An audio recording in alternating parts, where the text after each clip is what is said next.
So Eccker Sports is a company that started about 2 years ago with the sole purpose of trying to be the NIL education resource for our partners across the United States. And so today, what we want to do in this webinar is really talk a little bit about the background and context around name, image, and likeness, the core concepts that you hear to make sure that we're aware of what those mean. And then, kind of the current state of where things are. And then particularly talking about how do we as coaches and administrators manage the complexities of NIL in our programs on a day-to-day basis? And then how do we make sure that in the states where it's allowed at the high school level and in the states where it's not for the college athletes, how do the student athletes and their families maximize their NIL opportunities without jeopardizing their eligibility? So that's really the focus of what we want to do today. And I'll start with today, in 2020, the Supreme Court made a ruling on an Alston case that forced the NCAA to change its standing on endorsement deals for college student athletes. And at the time, people weren't really thinking about how that was going to affect the high school market. So Randy and I had got together and we said, well, let's take a look at how that might affect that so we can provide some good information. So today there are 26 state high school athletic associations across the country, and that includes the District of Columbia, that allow student athletes to participate in the high school activities or athletics that they govern. And in those states, those student athletes can also participate in name, image, and likeness endorsement opportunities, either through social media or commercials or whatever it might be, with certain restrictions. And what we think is really the most important is education for the coaches and the parents, for the student athletes, to make sure everybody is aware of what is and is not permissible as we think about name, image, and likeness. And as we go through this presentation, if you have questions or you have comments, please put them in the chat. I'm sure we will have some time here at the end to actually answer any questions or talk about topics that we may or may not cover that might be interesting for everybody. So this time last year, at the high school level, there were 8 states, California leading the charge, because it's been allowing kids in the CIF to do things with acting and commercials and things like that for a few years, that allowed high school student athletes to actually participate in name, image, and likeness. And at that time, 26 states were staunchly against the idea. There were some states that were considering it, and that's where we looked this time last year. As of January or February of this year, we are now at, as I mentioned, 26 states that allow high school athletes to participate in name, image, and likeness. Now, there's several restrictions about what they allow them to do, but we've seen how fast this has evolved. And we know that there are also several other states, the ones that are in yellow here on this map on the right, that are right now evaluating what their stance wants to be. And the reason that the states are moving so quickly in this direction are really twofold. One is they want to avoid lawsuits. So in Tennessee, for example, there was a student athlete from California who's a volleyball player, moved in to Nashville, was doing an endorsement deal on her Instagram where she had several thousands of followers. And in that Instagram post, if you wanted to go buy some apparel that she was representing, then she would get a commission off that. And a coach from an opposing team complained that was a violation of the Tennessee Athletic Activities Association's rules on amateurism. And so she was made ineligible right before the season in last fall. There was a lawsuit filed by her family that said that was unfair practices for many reasons. And quickly they realized that they couldn't, they probably didn't want to fight that lawsuit. And so they went ahead and they changed their rules and regulations in Tennessee. So we're seeing that. And we've worked with Louisiana, Oklahoma, Idaho, Oregon, and the executive directors of all those state high school athletic associations. And in every case, they have said to us that was one of the things that they wanted to prevent. The second thing that they want to prevent at the high school athletic association level is for a state legislature to come in and create some law or some regulation that just doesn't work within the format of each high school athletic department. So these are the things that are causing states to move in this direction. And whatever state that you're in today, you're either in the situation where your schools that you're working with or your athletes can or cannot do it. And those are things that are important to know. Some important concepts as we kind of get going here is really this idea of antitrust. And I want to make a distinction between the antitrust law and how that affects the NCAA and what that means at the high school level, because it's very different. So in the NCAA, in the original scenario, Ed O'Bannon in 2008 had played on UCLA's basketball team. They'd won the national championship. And that summer, he was at a friend's house watching his friend play EA's NCAA basketball game. And his friend had chosen UCLA. And there he saw his image on the actual video game, his name on the back of the jersey, his likeness. And he was wondering, why is it that I'm not getting compensated for this? Because he found out that EA was paying the NCAA millions of dollars for the rights to actually go ahead and produce that game. And that's what began this whole conversation. In 2014, Sean Alston, who was a player at West Virginia, along with several other college athletes, filed a lawsuit, class action lawsuits, saying that the educational benefits that they were receiving were limited by the NCAA, and that was unfair. After the O'Bannon case, the NCAA allowed student athletes to receive their scholarship money, their room and board, food, and all that stuff, and then a cost of living expense, which was an expanded amount of money that student athletes could make. And Alston argued that it wasn't fair that they could restrict what those education benefits could be. And the Supreme Court came back and actually the opinion was that the NCAA was placing unreasonable restrictions on student athletes for their educational benefits. And because the student athletes, that class of citizens, was by doing what they did and providing sports at those colleges, they were helping the universities make millions and millions of dollars. And so they considered them, in Kavanaugh's opinion, to be a quote unquote workforce. And that's why the NCAA said that they could no longer limit the educational benefits. So the NCAA turned it back over to the states and said, you guys figure it out. And that's how the college NIL stuff developed. I want to be clear that in the high school level, that idea of antitrust and that idea of a protected class of workers is not in effect. Because at the high school level, we don't see at this time high schools making the types of money that would qualify for that. But at the high school level, there still is this idea that we need to make sure that we're not doing things to unfairly restrict people from earning money. Two things the NCAA did say when they released NIL was that you could not use name, image, and likeness money to pay for play so that people could make money for their performance on the field or on the track or on a court. And that you couldn't use name, image, and likeness to induce a student athlete to come to your university or induce a student athlete to stay. And the third thing that they said was that they were very specific about not allowing third parties to become involved in the recruiting process of prospective student athletes, whether those are high school athletes going to college or college athletes from one school being recruited to another. And the NCAA has provided guidance over the course of the last year to firm this up to a point now where the NCAA doesn't have to actually prove that a violation of one of these three things happened before they can actually file for an investigation.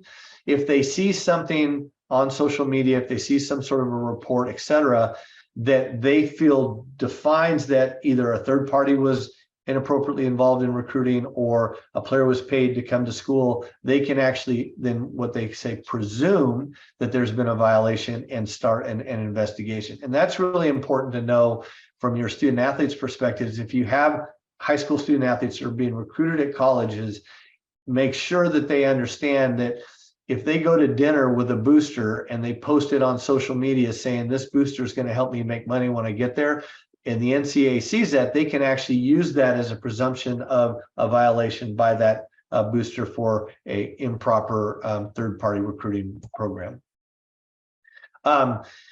As we've talked about the name, image, and likeness, the idea is this idea that the right of publicity and the ability to use my name and my image and likeness to do things to earn money is really the key concept. And intellectual property really is about what it is that an individual does that they own, that's their own intellectual property that they have rights to, that they want to protect, so that if they use it for some sort of endorsement or whatever, they can actually benefit from that. And then the last piece is this idea of collectives. And so what we've seen across college athletics is this development of collectives, which are third-party groups that come and form a third-party entity, limited liability corporation or nonprofit organization. They solicit money to be put into that, and that's either through donors and boosters or potentially from brands that want to actually interact with student athletes. And then from that collective, student athletes can be hired to do things like social media posts, autograph sessions, appearances, or whatever. And the student athletes get paid from that, that collective. The NCAA was very clear that they didn't want the universities to be actually involved in the actual collecting the money, facilitating deals for athletes and paying the athletes. And so they've tried to separate the two, which is, as you can imagine, has caused real problem, because you have an athlete that's being an athlete at a university, but he's also working independently with a collective or a third party. And so that's caused a lot of problems, and we can dig into those things. And so what we think is important is understanding this idea of, from an athletic director or coach's perspective, how do we manage the chaos of NIL in these programs? How do we make sure we answer the questions that the parents have and the student athletes have?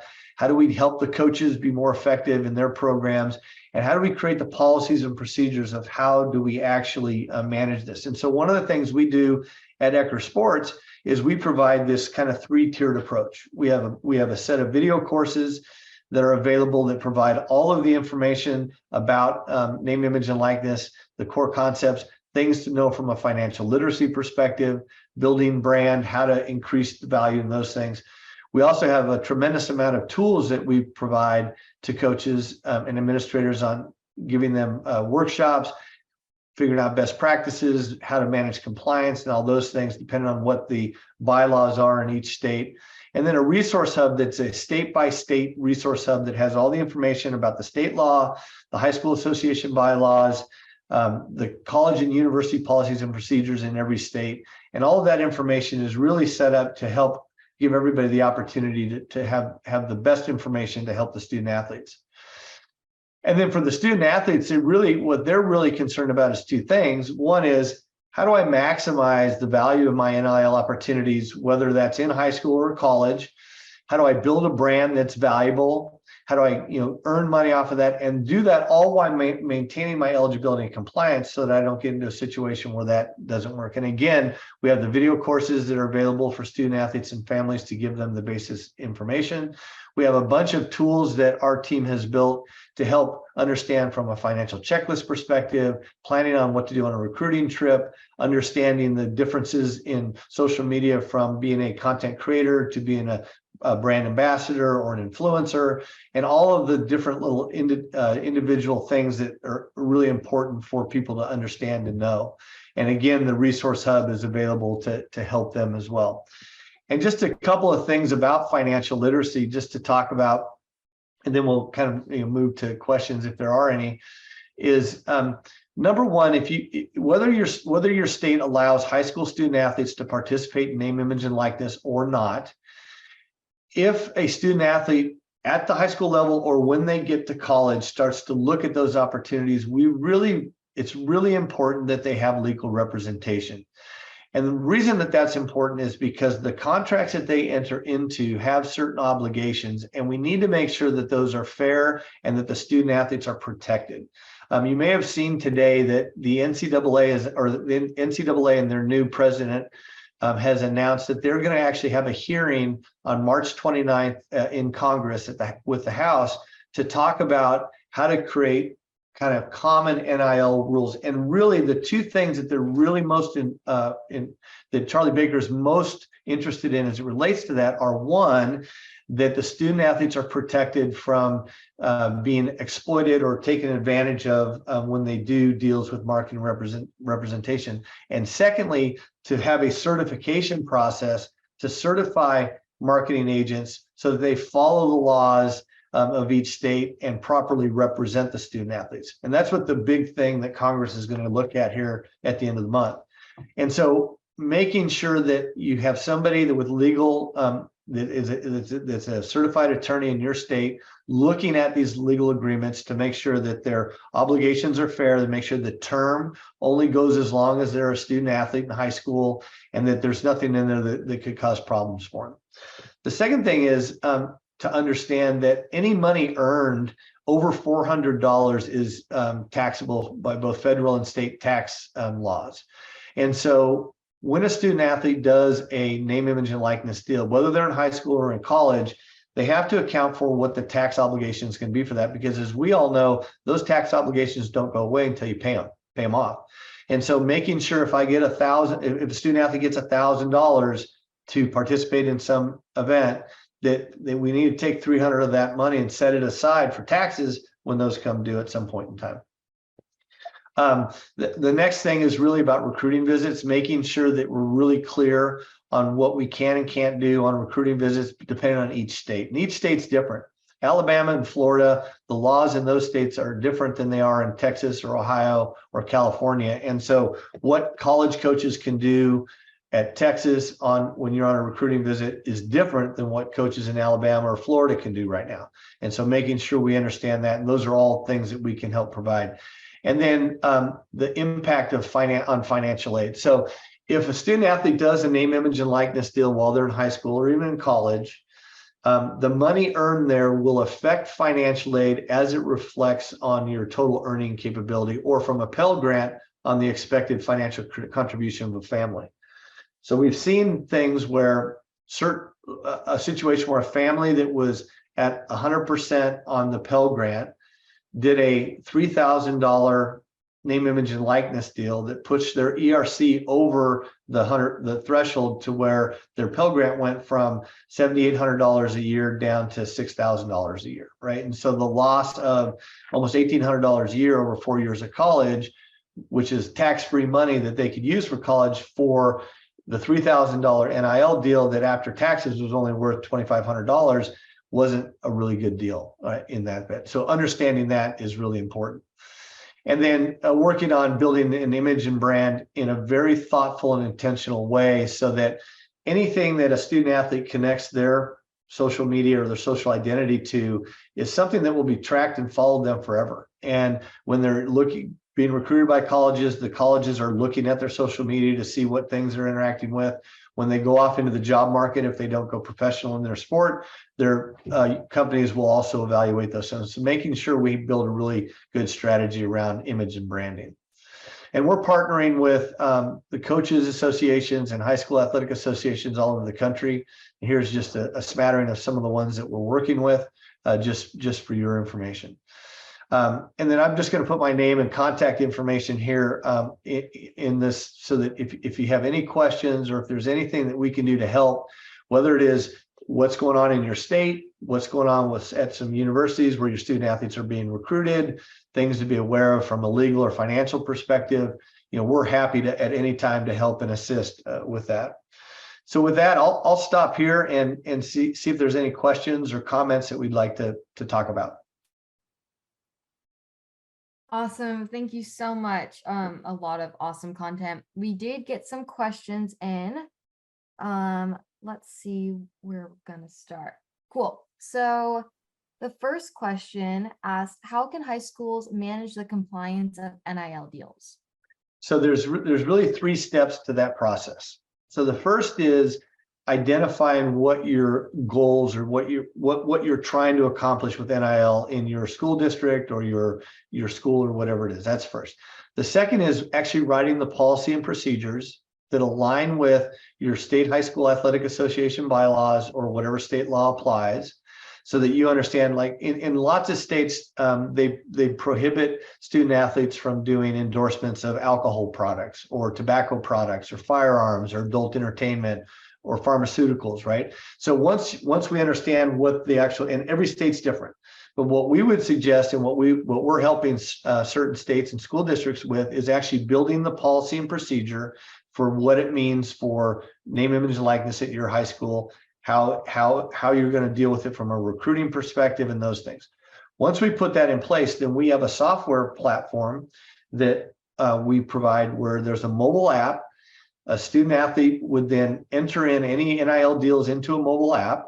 There's an online dashboard that then whoever would be responsible for reviewing and approving that could go in and do that or make suggestions. And all of the legal attestations that we need to put in there to make sure we're protecting the high school athletic association, the district or the league or the conference or the high school can be in there. And then there's a trail of information then that begins to develop over those NIL opportunities, so that if at some point in time there is a problem that somebody brings up, or that there's some sort of a legal thing that happens, we have a kind of chain of custody on the thing. So what we're trying to do at Eccker Sports is put that together: the education, the policy and procedure, and then the software compliance tool that that the administrators can use to actually administer this. Awesome. Got a question. Does NIL affect private/charter schools different than public schools? Very good question, and it depends on your state, and it depends on what your state what your state governs as it relates to high school activities or athletic associations. For example, in the state of Texas, the UIL manages all of the public school activities. TAPS manages all the private school activities, and they're separate entities. So in the event that there would be a name, image, and likeness thing in the state of Texas, they would be governed separately by those organizations. In other states where, like in Louisiana, you have select and non-select schools. Some private schools are part of the public school system that the LHSAA manages. Some are not, right? Some are in the private school situation. So in each of those situations, it just depends on what the bylaws are, who governs, because at the end of the day, the only thing really at stake is the athlete's ability to participate in that governed activity or athletic competition. And so understanding in your state what the bylaws are for each of those governing bodies is going to be really important to know. Awesome. Thank you for that. The next question asked, can international students participate? Can international students also receive NIL benefits at US colleges? So the answer to that's no. And the reason that it's no, with some exceptions. So remember that the Alston case that the Supreme Court ruled really dealt with a very specific class of citizens in the United States. And those were collegiate athletes that were US citizens in the United States, that the NCAA was violating their antitrust rights, right? So that the Sherman Act and all of the stuff that we talked about, really, it only applies to US citizens playing at the college level. However, there have been a few instances of Canadian and European students at universities in the United States who on their visa, because they have a visa, right? That's what gives them the right to be in the country. And because they're on a visa, they can't, they don't get the right to do name, image, and likeness, who have applied for an exception because of certain circumstances. And in some cases, the states have allowed that in those specific states, but that's really a state and federal law issue. So generally speaking, 99% of the time, the answer is no for international students at the college level. Awesome. And then the next question is asked, is it the top 1% of student athletes that are getting these NIL deals? So it's a good question. It's kind of a myth. If you go to our website, eckersports.com, we have a very good blog about the myths of NIL. One of them being that only the top 1% are earning, and that's not true. In fact, if you took football out of college sports, almost 70% of the name, image, and likeness deals that are being done by female student athletes in college. So you have your top tier guys, the Bryce Youngs of the world, the Quinn Ewers, that are always going to have opportunities because of their abilities that most people are not going to have the opportunity for. But we see across the board at every university, there's student athletes at Division III universities that are doing name, image, and likeness deals and earning anywhere from a few $1,000s to $20,000 to $25,000 a year. And what's important to know there is how big and effective is their social following, right? The bigger and more effective they are on Instagram, TikTok, Twitter, the more value they can generate for their opportunities. Another great thing to look at would be On3 Sports. They have an actual NIL evaluator, an NIL calculator that evaluates the NIL marketing value of every college athlete in the United States, right? So it's not just the top guys. We see that all the time, right? The media reports on the large NIL opportunities that they hear about. There's a lot of controversy over some of those things, and that's what we get a lot of information about. But behind the scenes, there's college athletes all over the United States and high school athletes all over the United States that are participating in NIL.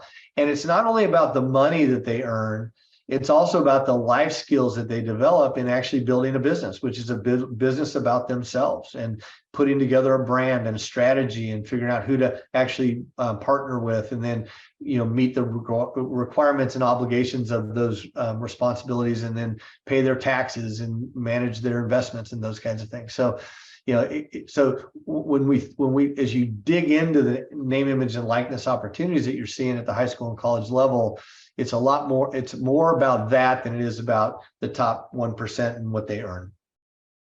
Awesome. Building off of that one, we got a question asking, if I'm making money on my social media account, is that considered NIL?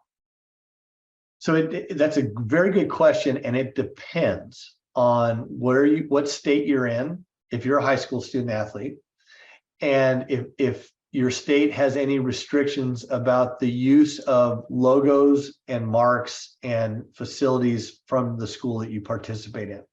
So let me give you an example. The example that we talked about in Tennessee, she was a volleyball player who had a large Instagram following, and she represented an apparel line that was kind of sporting apparel. And she would wear the apparel and then put a link to the site where if you bought from that link, then she would get a commission off of that, right? So the argument there becomes, okay, is she using her sports notoriety and affiliation with a high school to actually create the value for that type of an engagement? And in Tennessee, they have determined that that is not the case. So she can continue to do those kind of social media posts and things like that. In the state of Texas, for example, it's really about, are you doing something in social media that connects to the sport you play that's governed by the UIL? So if I happen to be a quarterback and I'm doing social media posts where I'm throwing footballs and I'm doing things that are football-like, then the UIL would view that as a conflict with the sport that you're playing in, and they would not want you to participate in football if you were earning money doing that from that perspective. So it depends. Every state's different, and if you're in a specific state and you'd like some guidance on what it means in that state, we're happy to help you with that. Great. It seems like we have one more question. What is your biggest advice to parents and student athletes after experiencing this year's massive shift in the high school NIL market?